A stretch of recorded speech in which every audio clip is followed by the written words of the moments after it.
Halo, selamat sore headliner semuanya. Kembali lagi bersama saya Febri Lutfianto Febri Handoko di acara Satu Hati, Hatinya Kita Bersama. Tentunya sore hari ini kita bersama narasumber yang kece-kece sekali dengan tema yang apa ya? Ini tema yang sudah panjang ya, hampir 2 tahun. Bulan depan genap 2 tahun kita melewati ini, yaitu masa pandemi. Tema kita pada talk show sore hari ini adalah tetap tenang di masa pandemi. Seperti biasa, kita didukung oleh Aku Pintar. Di sini kita diwakili dari Aku Pintar ada Kak Anggi Ratri Anggoro Kasih. Halo Kak Anggi. Halo Kak Febri, Kak Anggi lagi di mana ini? lagi di rumah Kak, baru kelar kuliah tadi terus langsung ke sini deh.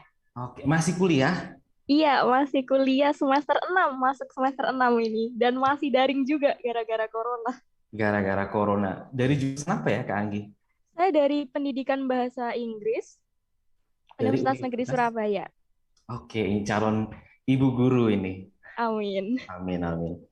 Dan seperti biasa kita juga ditemani oleh personal growth, didukung oleh personal growth, counseling and people development, Kak Nadia Puspita, MPSI, psikolog klinis. Selamat sore Kak Nadia. Halo, selamat sore juga Kak Febri. Kak Nadia sehat ya? Sehat. Oke, headliners semuanya, tema kita ini memang berkaitan dengan situasi yang saat ini sudah hampir 2 tahun, bulan depan ya betul ya, Maret 2020 pandemi berjalan dan sekarang sudah Februari, bulan depan sudah bulan Maret, berarti hampir 2 tahun. Tentunya masa ini bukan masa yang mudah, tapi bukan berarti masa yang nggak bisa dilewati tentunya. Ada hal yang susah dalam pendidikan, mungkin dulu yang pendidikan harus tatap muka, sekarang semuanya harus daring gitu. Bekerja yang dulunya bisa ketemu sana sini hahaha dengan yang lainnya semuanya via Zoom, via Google Meet, termasuk nongkrong, nongkrong yang biasanya kita kongko habis pulang sekolah, pulang ngampus, pulang kerja, kita sudah jarang sekali hal itu dilakukan. Nah, tentunya kita harus tahu nih dampak-dampaknya. Kalau Kak Anggi nih, Kak Anggi, apa sih dampak adanya pandemi ini dalam keseharian kuliah mungkin, pertemanan atau mungkin bersama si doi mungkin ada perbedaan enggak ya?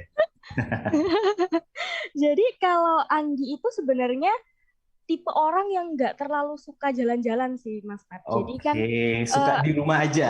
iya, iya. Berarti Jadi tuh tanpa disuruh di rumah aja udah di rumah aja gitu. iya, jadi kayak awal-awal waktu ada pandemi pun tuh Anggi kayak nggak apa-apa kok, biasanya juga di rumah aja gitu. Cuman yang berasa banget itu borderline hidup kita gitu loh. Yang biasanya tuh ketata banget jam 5 pagi bangun, dulu waktu masih ngekos biasanya masak dulu, kalau nggak gitu cuci baju, jam 7 ke kampus, nanti siang istirahat, sore nanti biasanya kerja, terus malamnya kita belajar gitu. Nah, sekarang di pandemi ini kadang kelasnya jam 7, jam 7 kurang 30 menit mau bangun tuh masih males, kayak nggak apa-apa nanti cuci muka aja, di Zoom juga nggak kelihatan kayak gitu. Borderline-nya kita itu kayak antara satu kegiatan dan kegiatan lainnya itu kayak nggak jelas gitu loh. Termasuk itu juga ngefek ke jam istirahatnya Anggi. Nah, di jam istirahat itu tadi yang akhirnya mempengaruhi tingkat kesehatan kita juga kan sebenarnya. Jadi itu sih sebenarnya yang paling kerasa banget borderline di setiap kegiatan, satu kegiatan di kegiatan lain. Kalau untuk yang lainnya kayak stres nggak bisa keluar rumah, itu kayaknya enggak sih. Dan satu hal lagi yang ngefek banget menurut Anggi selama pandemi ini adalah eh, tanpa kita sadari, di sisi lain, satu sisi emang pandemi ini menghambat kegiatan kita gitu. Tapi di sisi lain, pergerakan kita, pergerakan anak muda terutama, itu jadi lebih cepat gitu loh.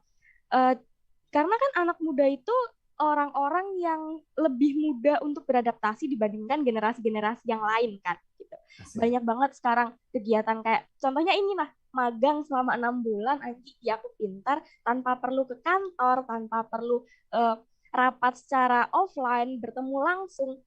Itu kita tugas ternyata selama 6 bulan bisa jalan loh. Itu hal yang sebelumnya, sebelum pandemi ini kita nggak pernah membayangkan hal itu bisa dilaksanakan gitu sih kalau dari Anggi. Oke, berarti di sini lebih ke manajemen waktu yang dulu itu serba tertata ya, karena memang harus ke kampus, masak nggak mandi gitu ya. Mau ke kampus masak yang rapi cuma atasnya doang, bawahnya pakai kolor gitu kan nggak juga ya. Nah itu banyak terjadi sekali, bahkan nggak cuma untuk yang sekolah aja, bahkan yang kerja juga mengalami hal seperti itu. Nah, di sisi psikologis nih Kak Nadia, bagaimana sih sebenarnya kita menerapkan apa ya new normal ya? Kita sudah hampir 2 tahun ya, sudah khatam harusnya ya, khatam dengan kondisi-kondisi seperti ini. Tapi tentunya bukan hal yang mudah juga untuk diterapkan di keseharian. Kadang juga kerja jam 9 kurang 5 menit nih baru siap-siap gitu. Padahal sebelumnya kan jam 9 kerja, jam 8 kurang udah berangkat gitu kan. Udah naik KRL, udah dan selain sebagainya gitu.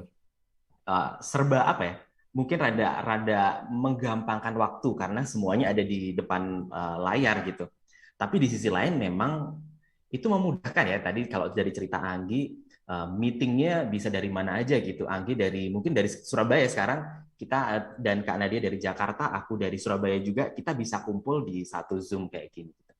Nah, gimana sih Kak Nadia menerapkan new normal yang efektif gitu? Oke, awalnya kita kalau menghadapi perubahan situasi yang baru itu pasti kaget ya Kak ya.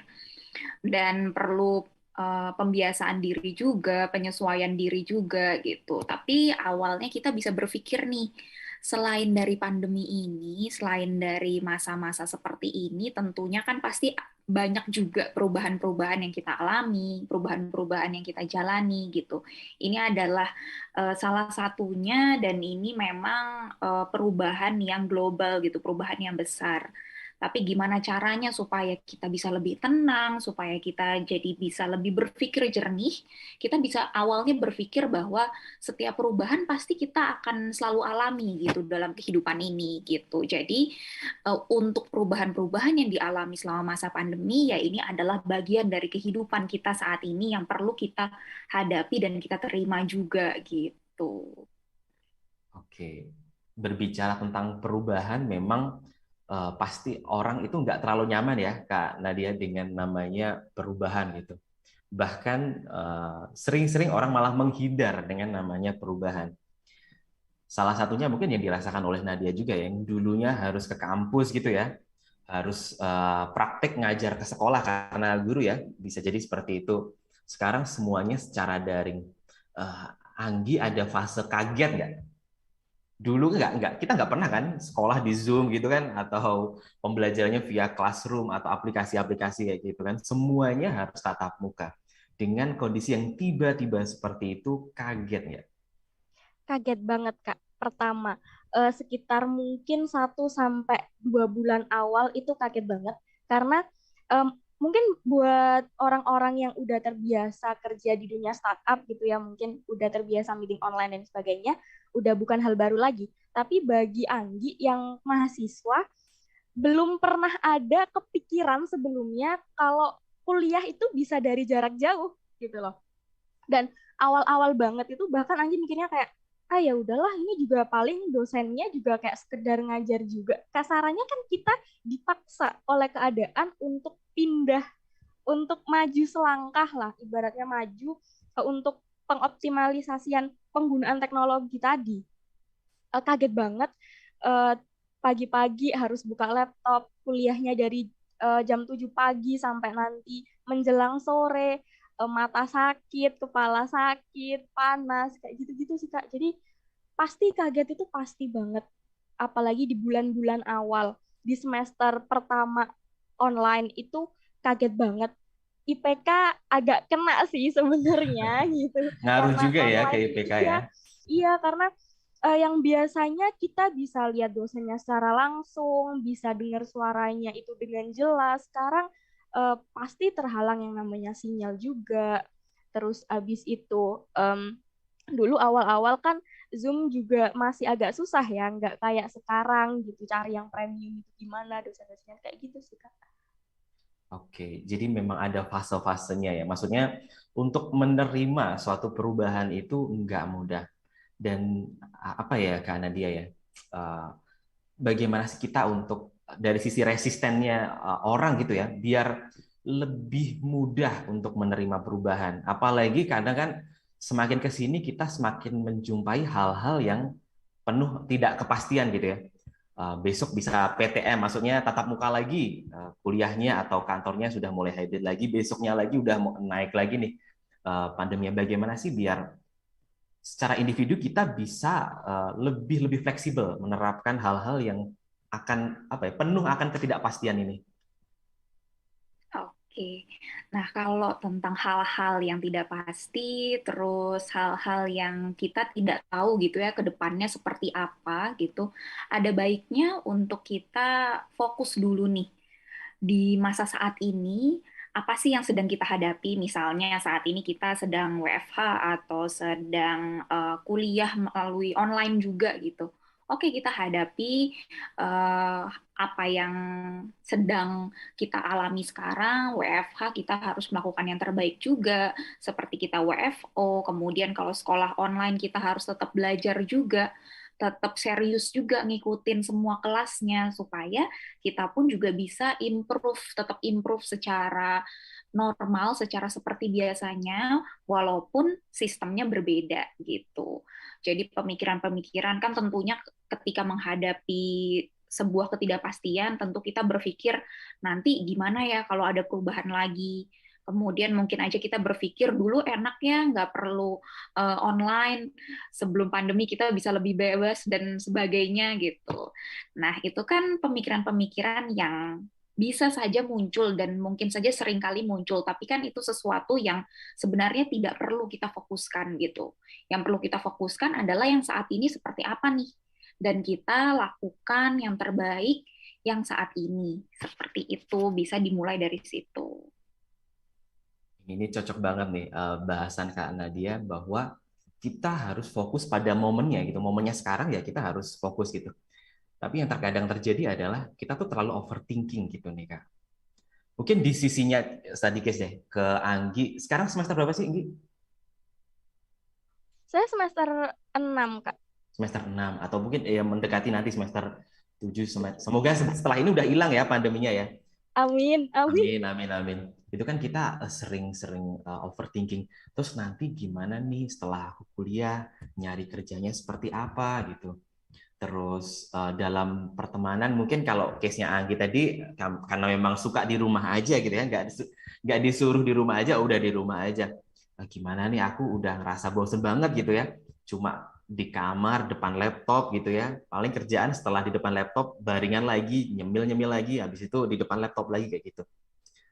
Gimana tuh Kak untuk menghadapi kebosanan ya, kebosanan yang kadang datang dan pergi sesuka hati ya gitu.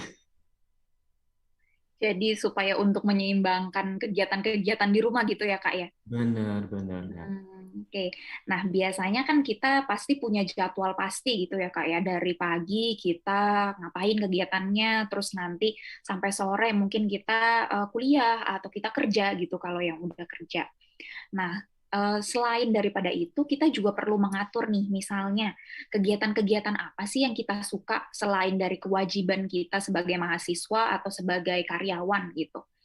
Nah, dari situ kita bisa memasukkan ke jadwal rutin kita. Misalnya setelah kerja jam 5 gitu ya selesai. Kita mau ngapain ya? Entah misalnya kita hobi masak, kita bisa masak buat diri sendiri yang simple-simple gitu. Yang penting kan menyenangkan diri sendiri gitu ya setelah seharian penat dalam bekerja atau belajar gitu. Kemudian kalau misalnya kita mau supaya badan lebih sehat, lebih bugar gitu, kita bisa mencoba rutin untuk olahraga gitu. Nggak perlu yang terlalu berat, olahraga-olahraga ringan aja yang bisa dilakukan di rumah gitu. Misalnya kita bisa sambil nonton YouTube, di YouTube kan banyak tuh video-video untuk olahraga. Kita bisa ikutin dari video-video itu. Paling enggak bergerak, kemudian keluar juga kalori-kalorinya seperti itu. Jadi membuat pikiran, badan juga lebih seger gitu ketika kita bergerak secara aktif. Jadi menarik juga nih berbicara tentang apa ya, menyenangkan diri sendiri gitu ya. Kalau anak zaman sekarang ngomongnya self reward gitu ya. biar apa namanya nggak kena mental health gitu kata anak zaman sekarang. Kalau dari sisi Anggi gimana nih untuk mengatur itu ya? Karena walaupun memang suka di rumah aja, tentunya untuk menghadapi pandemi ini kan nggak gampang ya, disuruh di rumah aja seminggu mungkin beda dengan disuruh di rumah aja udah 2 tahun gitu kan. Nah ini kalau dari Anggi gimana nih menghadapinya? Jadi sebenarnya meskipun Anggi itu tipe orang yang suka sendiri, Anggi tuh join beberapa kegiatan di luar kampus juga gitu loh Kak. Kayak Oh, ada I see. organisasi juga, terus kan kayak magang, terus kerja juga.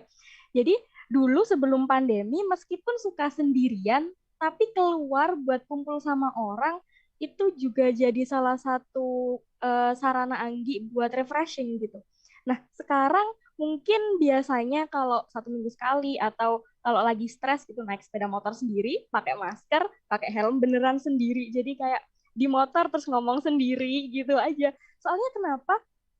Karena 2 tahun tadi yang dipaksakan untuk selalu di rumah aja, sekarang tiap kumpul sama orang nih, kumpul sama orang, itu pulang kayak ngerasa capek, ngerasa, padahal nggak ngapa-ngapain di luar tuh kita cuma ngobrol aja, ketemu nggak tahu sih ini efek dari nggak pernah ketemu, jarang ketemu orang selama 2 tahun ini atau gimana.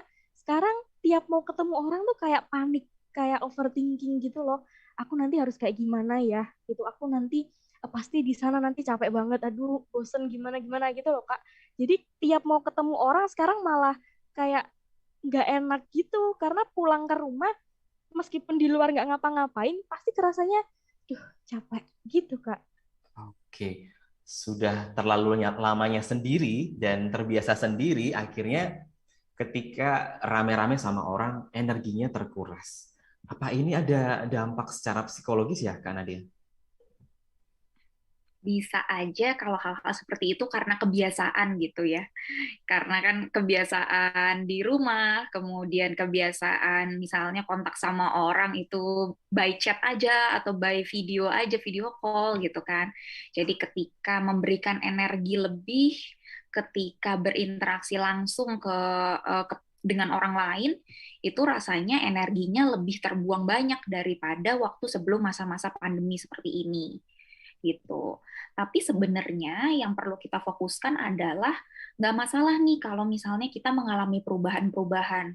Karena yang misalnya Anggi rasakan gitu, mungkin aja itu perubahan karena saat ini circle Anggi sudah lebih mengecil gitu kan. Jadi lebih fokus juga mana nih teman-teman yang lebih cocok sama Anggi, mana yang enggak gitu. Jadi bisa saja karena pengaruh seperti itu, tidak 100% karena pengaruh pandemi gitu. Oke, berarti bukan bukan hanya sebatas pandemi ya, karena memang sepertinya semakin kita dewasa, pertemanannya semakin kecil ya, Kak, lingkaran ya. Polanya biasanya seperti itu. Oke, Anggi juga sudah mulai ngerasa nih, pertemanannya semakin kecil. Iya Kak, ngerasa ngerasa banget sih ya kayak kalau misalnya mau kumpul-kumpul atau keluar yang cuman kayak jalan-jalan gitu ngerasa kayak ah ngapain sih gitu, mending di rumah deh nyari-nyari informasi tentang pekerjaan, baca artikel buat skripsi gitu-gitu sih Kak. Tapi masih punya teman ya, teman yang satu circle gitu, masih ada ya. Masih masih punya Kak. Oke, di tengah kondisi yang seperti ini, beberapa mungkin kayak teman-teman saya yang bekerja di kota metropolitan di Jakarta, dia butuh meditasi seperti itu nih, karena dia. Apakah itu juga salah satu sarana untuk mengurangi dampak stresnya pandemi ini, stresnya pekerjaan, atau memang hal yang wajar untuk orang ibu kota meditasi itu? Oke, nah sebenarnya itu memang menjadi salah satu metode ya. Namanya bisa dibilang cara supaya bisa menenangkan pikiran, supaya kita bisa fokus on the moment gitu kan. Jadi bisa lebih fokus pada yang saat ini dan tidak terlalu memikirkan apa yang pernah terjadi atau yang akan terjadi gitu. Dan itu juga tidak terjadi pada kota metropolitan saja gitu kan. Setiap orang yang memang membutuhkan ketenangan pikiran, setiap orang yang memang membutuhkan untuk lebih fokus itu juga bisa dilakukan gitu. Jadi bukan hanya mereka-mereka di ibu kota saja ya, Kak Anggi, Kak Nadia. Semua orang yang memang sedang membutuhkan suasana tenang gitu ya, karena kesehariannya yang padat pekerjaan, belajar dan sebagainya, meditasi itu bisa jadi salah satu jalan keluarnya. Iya. Atau ada cara lain nih, Kak, untuk apa ya, stress release ya kalau ngomongnya. Apakah harus dengan meditasi atau ada cara lain? Salah satunya yang paling sederhana itu tadi dengan meditasi. Tapi untuk cara-cara lainnya bisa tergantung nih dari masing-masing orang. Karena kan tentu masing-masing orang punya hobinya masing-masing, kemudian punya kesukaannya masing-masing gitu. Jadi dari hobi atau dari hal-hal yang kita masing-masing suka itu bisa jadi salah satu metode stress release. Atau misalnya ngobrol sama orang-orang terdekat itu pun juga bisa menjadi salah satu metode. Curhat berarti salah satu ini ya, Kak ya, metode Iya, untuk tentunya. stress Karena release. kita kan mengeluarkan segala emosi, segala pikiran-pikiran gitu kan. Dan merasa jadi diri sendiri gitu kalau sama orang-orang terdekat. Oke, ini kalau ngomong tentang curhat ya, Kak ya. Kita di fenomena sekarang kita sering mendapat curhat itu kalau dulu kita kan sama temen ya, sama temen deket gitu ya, atau ada beberapa malah sama orang tua. Beberapa kita menemui fenomena curhatnya itu di sosial media gitu. Yang mana yang terjadi malah kadang nggak dapat dukungan, malah ada beberapa yang sampai menghujat seperti itu. Nah, mungkin baiknya kalau pengen curhat itu seperti apa sih, Kak? Apakah nggak boleh kalau curhat di sosial media? Oke, nah sebenarnya kalau udah tentang sosial media, kemudian mengungkapkan pikiran dan perasaan yang berlebihan gitu ya, sampai membawa hal-hal yang negatif, yang kurang baik gitu, itu sebenarnya balik lagi nih ke orangnya tersebut, apakah dia memang beneran mau curhat atau ingin mencari empati dari orang lain, seperti itu, karena banyak faktornya gitu. Dan kalau untuk mengekspresikan diri di sosial media, tentunya itu bukan sesuatu hal yang salah ya.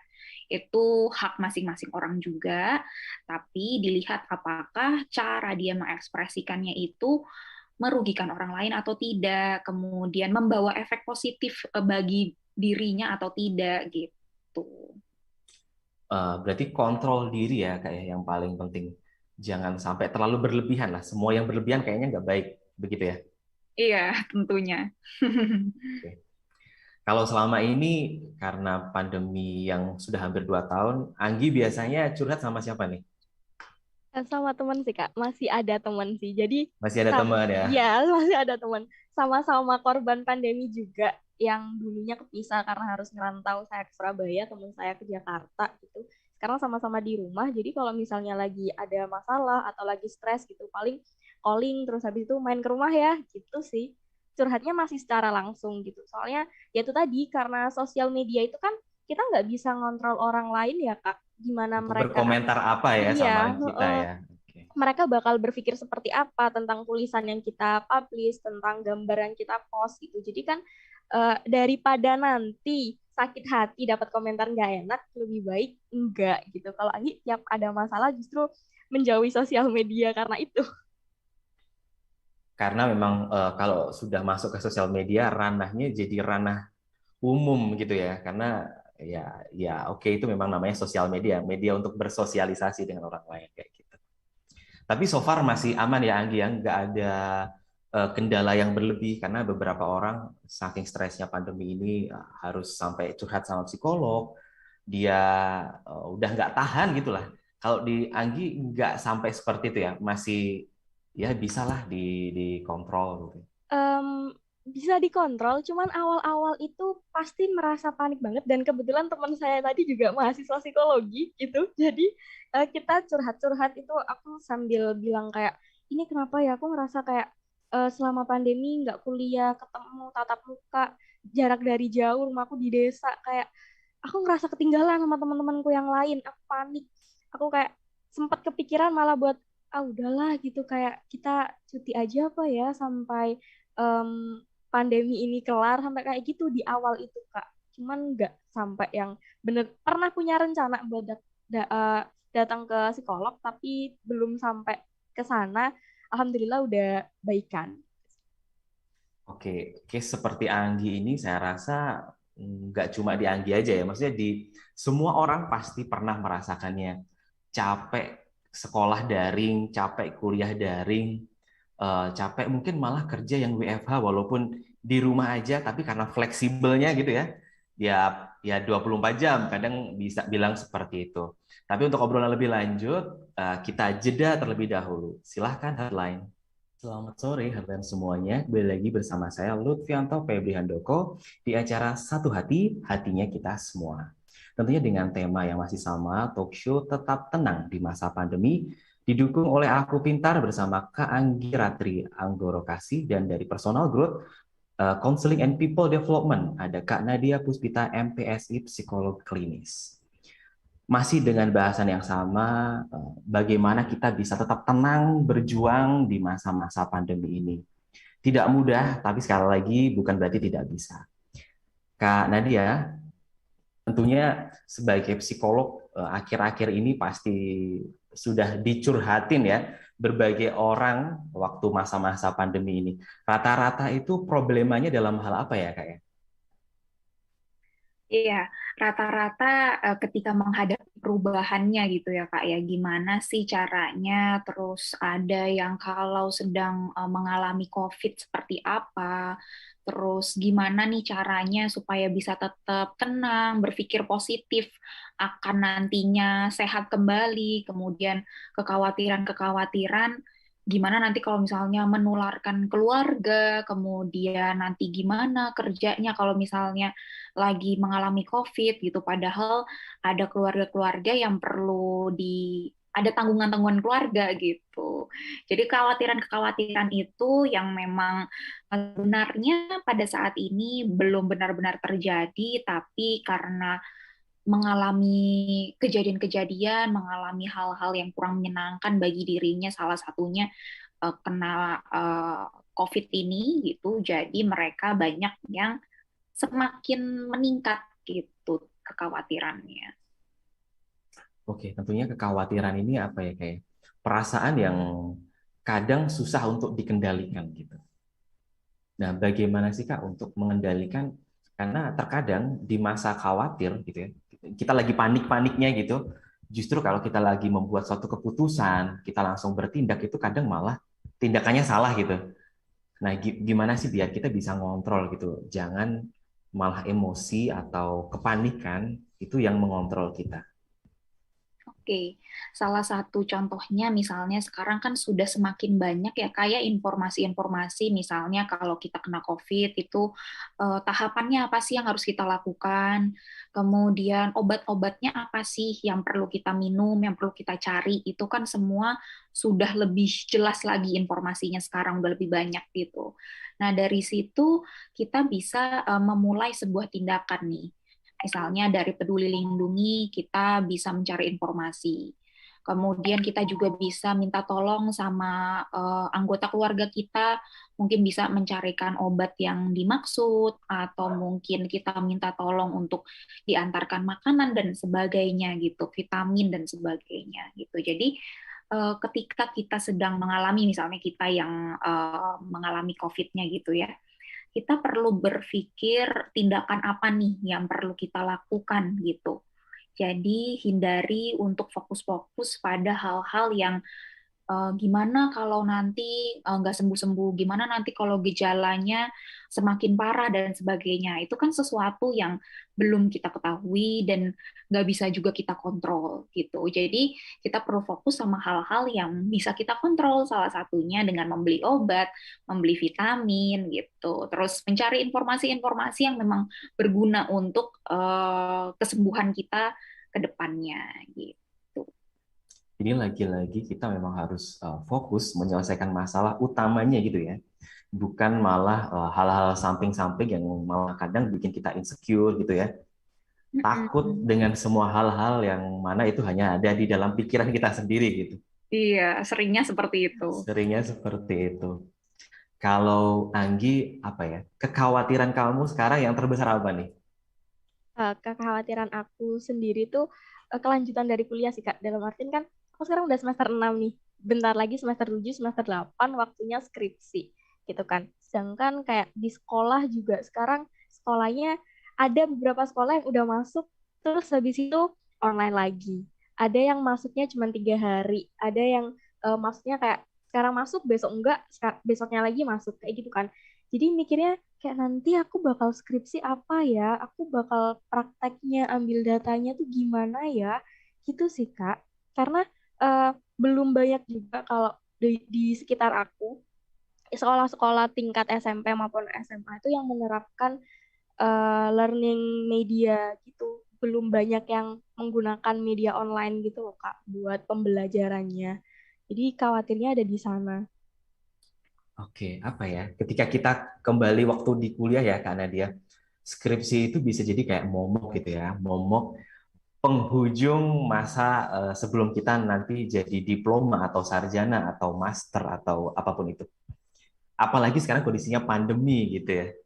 Ini mungkin ada tips nggak Kak buat headlines yang di luar sana juga yang mungkin juga di posisi seperti Anggi gitu ya, di akhir-akhir semester, akhir perkuliahan, biar eh, lebih-lebih fokus pada apa yang dikerjakan sekarang gitu ya, atau mungkin sudah ancang-ancang atau menerapkan strategi seperti apa nanti untuk skripsinya biar tidak terlalu kesusahan seperti itu.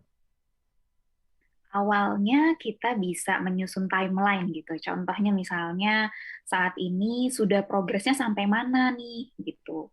Kemudian kira-kira setelah progres yang saat ini tahapan berikutnya apa sih gitu. Tapi kan tentunya di depan nanti kita nggak tahu ya ada perubahan-perubahan informasi atau perubahan-perubahan situasi gitu yang bisa mempengaruhi skripsi saat ini gitu. Tapi yang terpenting punya baseline-nya dulu nih, punya timeline-nya dulu, apa yang bisa kita lakukan, tahapan-tahapan yang sesuai itu seperti apa. Sambil membuat timeline itu, kita juga perlu paham bahwa kalau ada perubahan-perubahan, kita perlu lebih fleksibel terhadap perubahan-perubahan itu. Karena kan itu sesuatu balik lagi di luar dari kontrol kita, gitu. Kita juga nggak bisa berbuat apa-apa ketika terjadi perubahan itu. Yang bisa kita lakukan adalah menghadapinya dan mencari solusi yang paling sesuai, yang paling tepat untuk perubahan yang terjadi. Itu. Oke, jadi bagaimana lebih ke apa ya tahapan persiapannya ya, menyusun strateginya, apa dulu yang bisa dikerjakan dan Mm-mm. apa yang nanti baru bisa dikerjakan kalau udah semester sekian, kalau udah di fase sekian gitu ya kayak. Jadi nggak menaruh semuanya di masa sekarang gitu. Mm-mm. Benar banget. Oke oke itu tadi tentang skripsi, tapi kalau tentang belajar daring ya Anggi ya.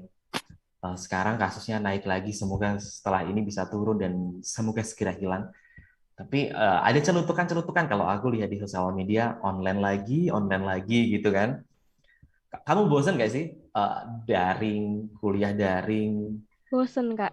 Bosan. Bosen banget. Soalnya kan udah 2 tahun gitu loh. Bahkan kemarin lucunya itu kan hampir 2 tahun nggak ke kampus. Terus Oke. ada acara nih Udah datang ke lupa nih alamat kampusnya, enggak kan? bukan Enggak bukan kan? Kak, datang ke kampus. Terus habis itu jalur masuk kampus itu kan dari apa perkampungan yang di samping kampus itu ada 2 jalan gitu kan. Dulu 2 tahun yang lalu 2 jalan itu dibuka. Ternyata sekarang itu salah satunya ditutup. Nah, Anggi tuh ngotot gitu ke adik tingkat kan kayak itu tuh dibuka jalan itu. Enggak, Kak, enggak pernah dibuka jalan itu. Sejak kapan dibuka? Kayak kesannya kayak Anggi kamu berapa tahun sih nggak ke Surabaya, nggak ke kampus gara-gara pandemi sampai nggak tahu perubahan-perubahan yang ada di kampus. Sampai ini ya kurang update dengan Iya. perubahan-perubahan terbaru. Oke, oke, oke. Tapi so far, oke kalau memang bosen, apa ya? Kamu kan sebagai calon guru gitu ya. Kamu nanti ada kepikiran nggak sih nanti kalau aku jadi guru pasca COVID ini aku mau ngajar seperti ini gitu, atau pengen berkarya seperti apa gitu? Kalau sekarang sih Anggi kepikirannya malah karena udah nyemplung ke dunia pembelajaran berbasis teknologi ya Kak. Sekarang malah ngerasa pengoptimalan teknologi dalam pendidikan itu perlu banget gitu loh. Karena kan nggak semua anak itu punya akses dan juga biaya buat belajar ke kota, buat belajar ke daerah-daerah yang punya fasilitas bagus dari segi pendidikan gitu. Jadi pembelajaran online ini menurutku perlu banget buat dikembangkan, perlu banget buat dipelajari biar nantinya itu anak-anak yang rumahnya tinggalnya itu jauh dari kota, itu mereka punya kesempatan yang sama dengan teman-teman mereka yang ada di kota gitu loh, mendapatkan kualitas pendidikan itu yang sama juga. Dan selain dari itu, karena kan ini seiring berjalannya waktu, teknologi bukan justru malah semakin ke belakang, kan pasti bakal semakin maju, bakal ada yang baru lagi. Nah, cara kita untuk memajukan pendidikan Indonesia, cara kita biar nanti anak-anak atau para siswa itu mampu bersaing dengan teman-temannya yang lain, bukan cuma di kancah nasional tapi juga di internasional, ya dengan mau nggak mau kita mengoptimalisasi penggunaan teknologi itu. Gitu sih, Kak.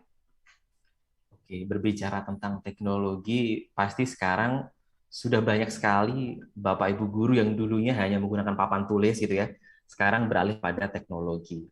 Tapi Kak Nadia, dari sisi apa ya, psikologi anak ya atau peserta didik atau mahasiswa, kenapa ya kok malah kalau dari beberapa media itu menyebutkan ketika daring itu ada namanya learning loss gitu ya. Apakah justru teknologi itu yang membuat learning loss tadi atau ada faktor yang lain?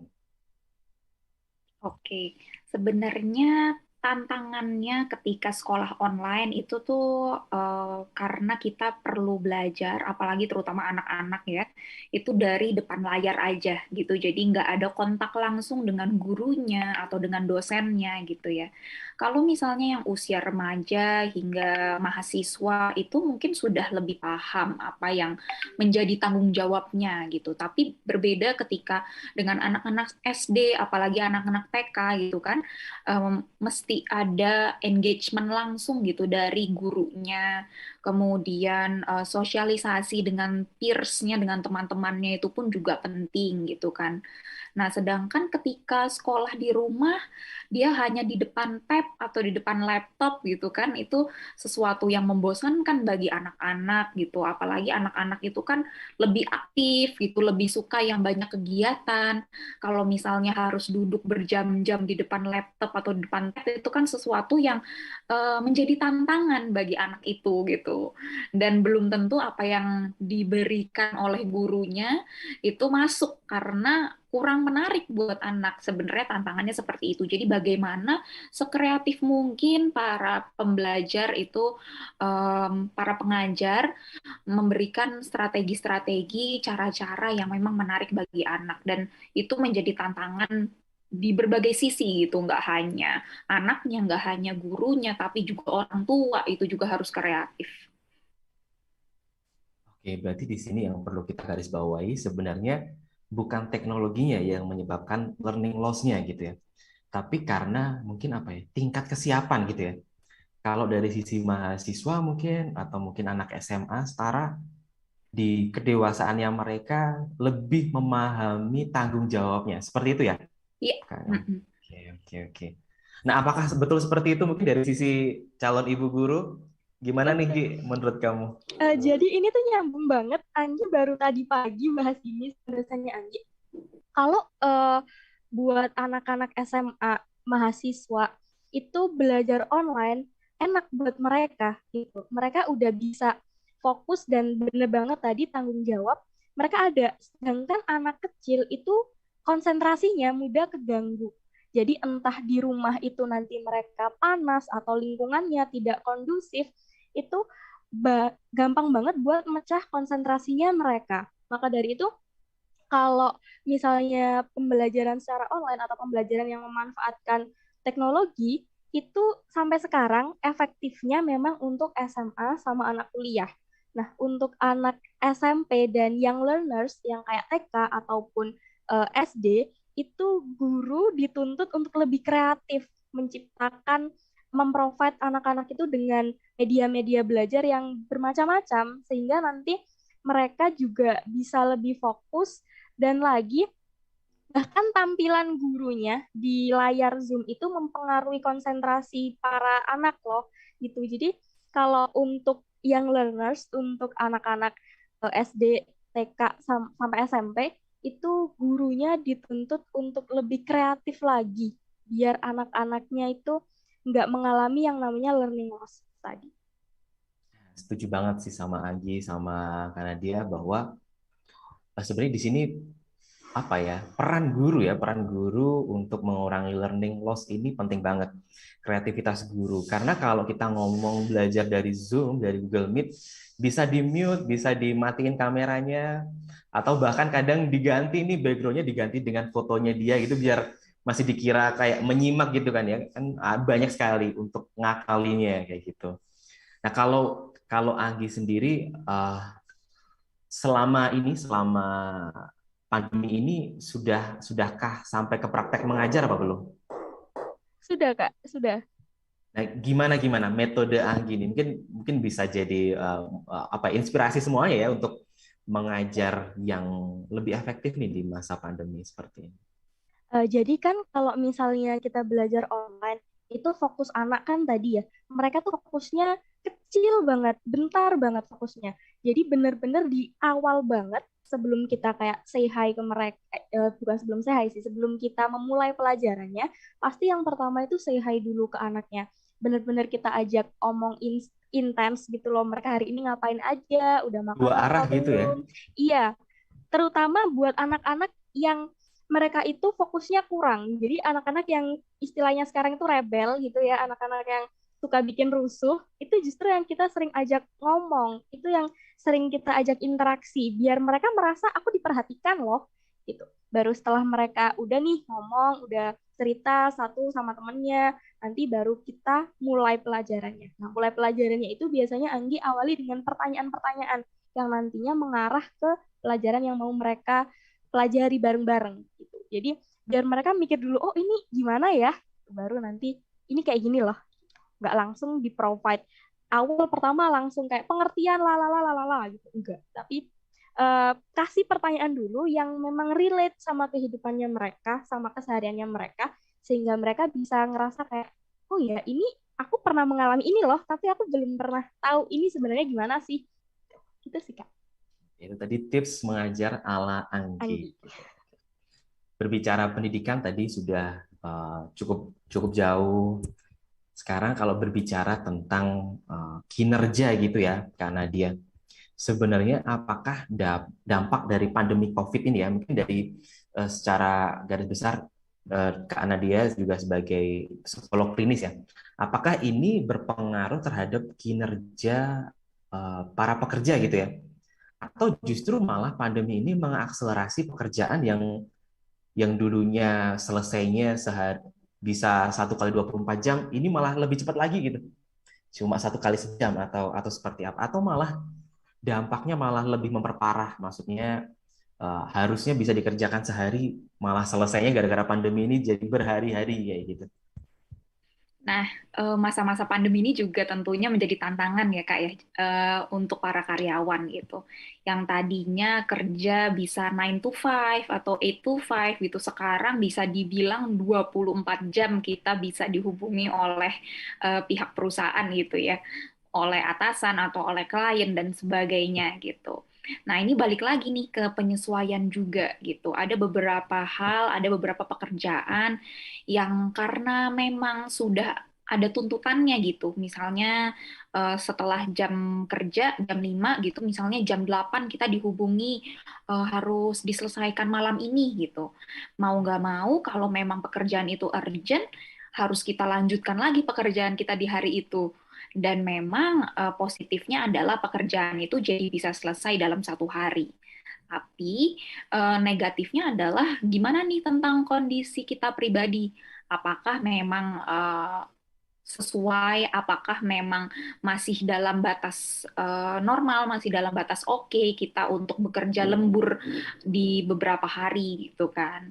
Nah, jadi ketika kita menghadapi situasi-situasi yang tidak menentu seperti itu, kita juga perlu mempertegas gitu kan kepada diri kita sendiri. Sampai batas mana nih kita bisa melanjutkan pekerjaan kita? Oke, misalnya ada pekerjaan yang urgent dari jam 8 malam sampai jam berapa perlu kita kerjakan gitu. Misalnya sampai jam 11 gitu. Nanti kalau memang masih belum selesai, kita bisa kerjakan lagi di pagi harinya, mungkin jam 6 kita bisa bangun lebih pagi gitu kan. Jadi kita sendiri nih yang perlu lebih fleksibel mengatur segala waktu-waktu yang kita pakai gitu. Jadi untuk pekerjaan-pekerjaan yang bisa diselesaikan keesokan paginya itu kita bisa atur di keesokan paginya. Ini dapat beberapa cerita nih karena dia beberapa bukan di perusahaan saya tapi di beberapa teman yang lain, dia tuh sampai apa ya, kayak tadi kayak yang dibilang Anggi, kalau nggak biasa kumpul sama orang akhirnya kumpul sama orang itu nyerap energi yang gede banget gitu. Nah, gampang capek gitu atau takut kumpul sama orang. Nah, ini dia kadang takut buka grup WA gitu. Karena di sana beberapa memang grup-grup pekerjaannya di sana gitu ya, sering dimentionin kayak gitu. Apa ya, kayak gimana ya kiat agar ya gimana pun juga kan itu kerjaan kita ya. Tanggung jawab kita yang memang harus kita ambil, tapi memang di sisi lain kita juga harus memahami kita punya kesehatan mental yang seperti apa kayak gitu. Nah, itu gimana ya Kak buat ngatasinya? Kayaknya ini relate banget nih buat headline semuanya. Oke, nah yang perlu ditanyakan adalah biasanya WA-WA seperti apa, kemudian topik-topik seperti apa yang mempengaruhi, yang membuat temennya Kak Febri ini jadi nggak mau buka WA gitu. Nah, kalau misalnya tentang pekerjaan atau ada orang-orang spesifik tertentu gitu yang mengajak berkomunikasi gitu, perlu di-highlight juga apa sih topiknya, apakah urgent atau tidak gitu. Kemudian perlu juga balik lagi ke tegas pada diri sendiri gitu. Misalnya kalau tentang pekerjaan, kalau pekerjaan itu tidak terlalu urgent, berarti kalau misalnya orang yang bersangkutan menghubungi di atas jam 5 atau di atas jam 6, kita bisa bilang besok ya ditanganinya gitu.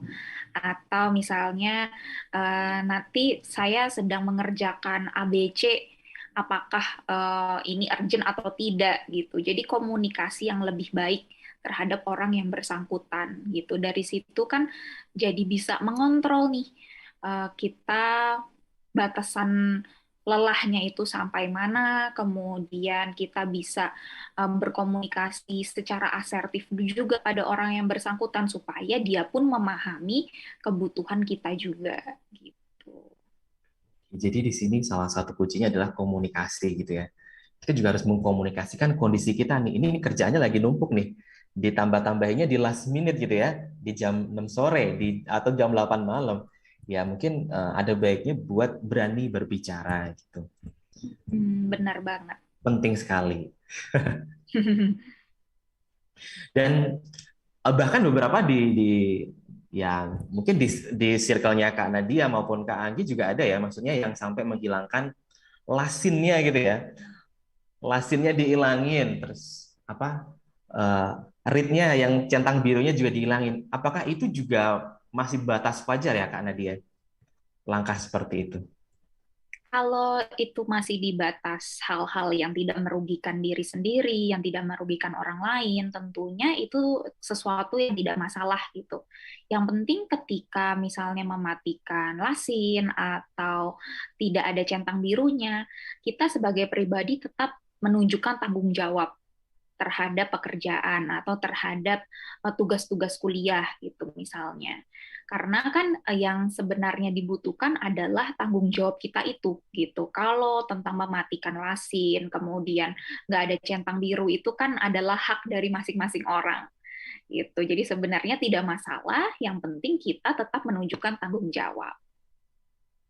Oke, berarti ini clear ya buat teman-teman semuanya bahwa nggak apa-apa kita matiin lasin maupun centang birunya asal kita masih bertanggung jawab dengan apa itu job desk kita, apa itu tanggung jawab kita masih dikerjakan secara detail. Itu penting.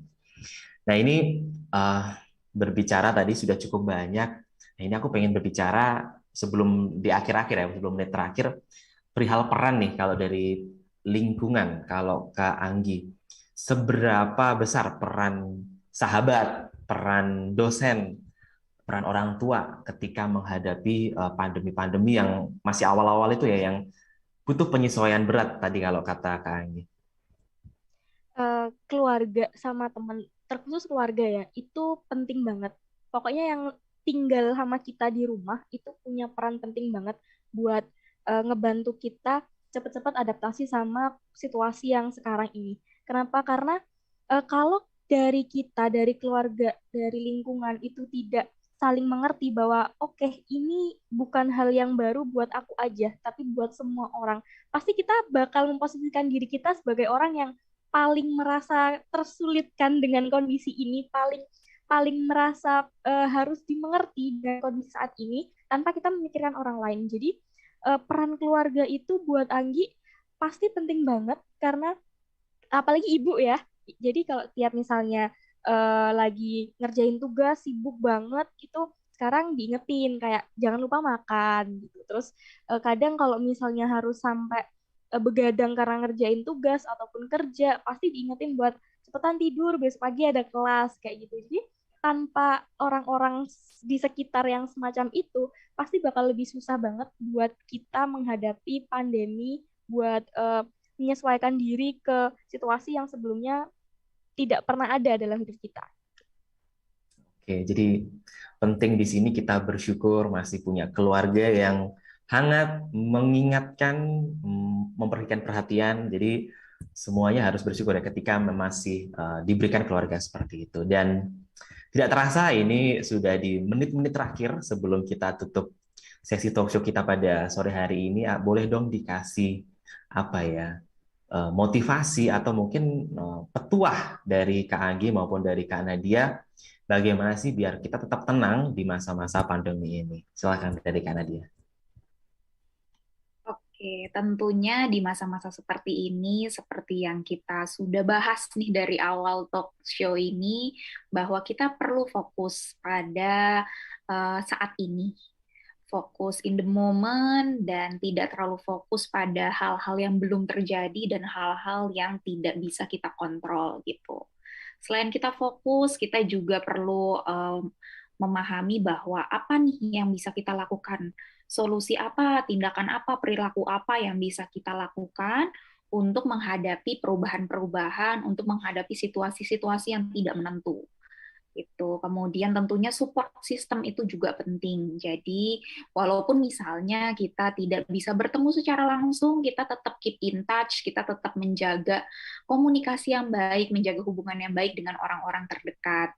Jadi kita bisa memilih juga mana nih hal-hal, pemikiran-pemikiran atau situasi-situasi yang memang penting, yang perlu kita hadapi, yang perlu kita pikirkan, mana hal-hal yang kurang penting, mana hal-hal yang bisa di nomor dua kan sementara nih gitu. Jadi fokus pada hal-hal yang penting dan yang terdekat tidak perlu gitu.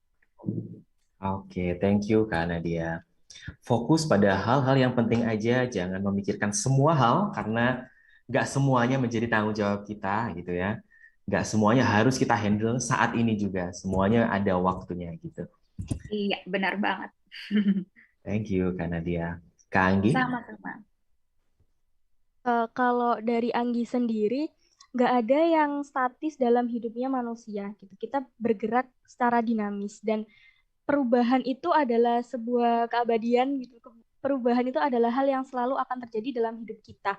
Dan setiap perubahan yang ada, ketika kita berhasil untuk beradaptasi di sana, kita akan menjadi orang yang lebih baik lagi dari sebelumnya. Kita akan jadi orang yang mampu buat bertahan di lingkungan-lingkungan baru, di lingkungan-lingkungan yang lain. Karena ketidakpastian dan juga perubahan itu bukan cuman dari COVID-19 sendiri. Dalam hidup pasti banyak banget perubahan yang harus kita alami dan satu-satunya cara adalah beradaptasi dengan itu semua. Gitu. Bagaimana kita beradaptasi dengan ketidakpastian itu, karena perubahan sejatinya ada di setiap fase kita, bahkan jauh sebelum pandemi ada, pasti banyak banget terjadi perubahan-perubahan. Dan terima kasih, itu tadi menjadi penutup talk show kita pada sore hari ini. Thank you banget Kak Anggi, Kak Nadia untuk sharing-sharing serunya. Dan buat Heartland semuanya, tunggu untuk talk show yang selanjutnya di hari Jumat masih sama di jam 4, tentunya dengan tema yang masih seru dan narasumber yang tentunya seru-seru juga. Mungkin itu dulu, saya Febri undur diri, sekian. Mari semuanya.